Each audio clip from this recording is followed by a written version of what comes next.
بسم الله الرحمن الرحیم. په دې ویډیو کې زه تاسو ته درود شریف تعبیر کوم. چې کله په خوب کې درود شریف وکتلی شي، ته وګورئ په خوب کې درود شریف وایي، نو د دې څه تعبیر کېدلی شي. په عمومي صورت کې دا په رحمت، قدر زیاتېدل، برکت په ژوند کې، مال او عمر کې برکت، اساني راتګ، پریشاني ختمېدل، خلاصېدل مشکلاتو څخه، نبي رسول الله مینه او اخلاص، په دې باندې دا تعبیر کېږي.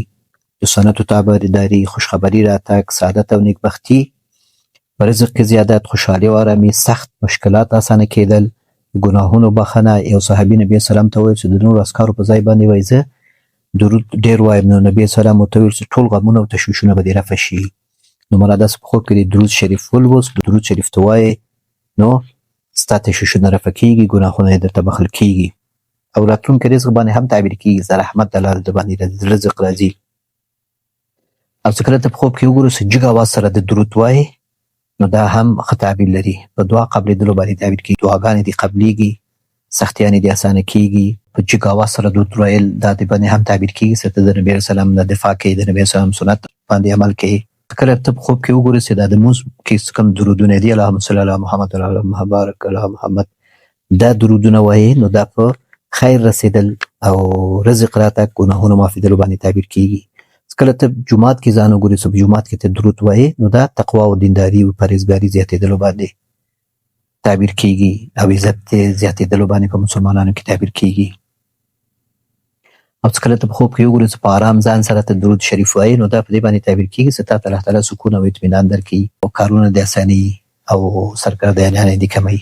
نو آیا دا درود شریف ویل، ډېر درود ویل، دا د دې باعث کېږي چې موږ نبي علیه السلام په خوب کې وګورو؟ دا کېدلی شي.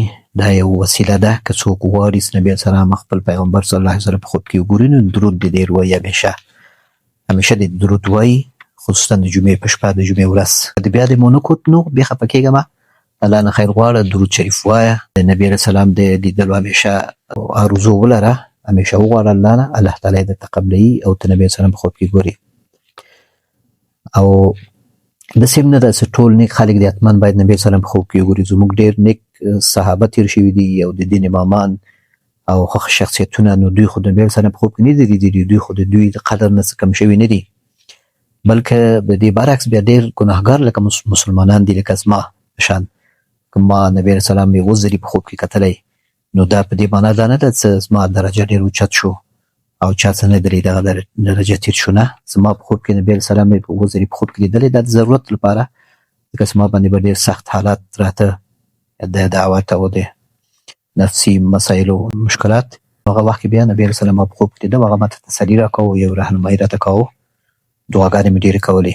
عوام د ښه خوب لیدلو لپاره، د نبي علیه السلام په خوب کې کتلو لپاره، د عایشې رضی الله عنها یو دعا مشهوره ده: اللهم اني اسألک رؤیا صالحه صادقه غیر کاذبه نافعه غیر ضاره.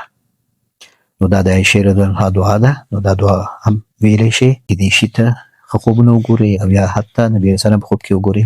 یو تابعي ده، هغه سفیان ثوري نومیږي رحمت الله علیه، هغه وایي د سیرت مطالعه او ډېر درود ویل د دې باعث کېږي چې په خوب کې د نبي علیه السلام زیارت وکړی شي.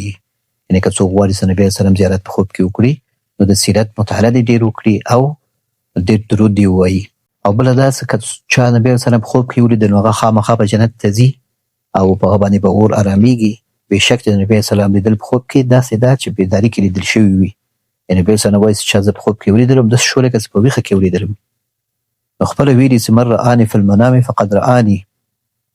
نو اسلامي څه کوم روایتونه دي په دې کې چې راغلي چې نبي علیه السلام چا په خوب کې ولیده، نو په ده باندې اور ارامېږي. لکه داسې روایتونه شته چې نبي علیه السلام چا په خوب کې ولیده، نو په ده باندې اور ارامېږي، او جنت وعده ورسره شوې ده او د نبي علیه السلام شفاعت هم ورته نصیب کېږي. نو که تاسو غواړئ چې نبي علیه السلام په خوب کې وګورئ، نو همدغه څه کوم ما تاسو ته دا ویډیو کې بیان کړ، لکه د سیرت مطالعه او رښتیا ویل، درود ډېر ویل د جمعې شپه، او همیشه د نبي علیه السلام د ملاقات آرزو کول.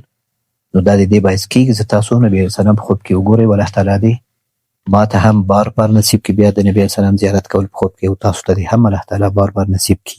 ذکر او اذکار او تلاوت دې سره فارغ وختونو کې ستوي، نو دې په عوض باندې ستاسو داسې ناستئ، نو ذکر اذکار او تلاوت لمونځ او عبادت وکړئ، او همیشه د الله نه خیر وغواړئ، دعاګانې زیات وکړئ. الله تعالی دې موږ ټولو ته په دنیا کې د نبی سلام دیدار نصیب کې په خوب کې او په آخرت کې د الله تعالی دیدار موږ ته نصیب کې او د نبی سلام دیدار په جنت کې او د کوثر باندې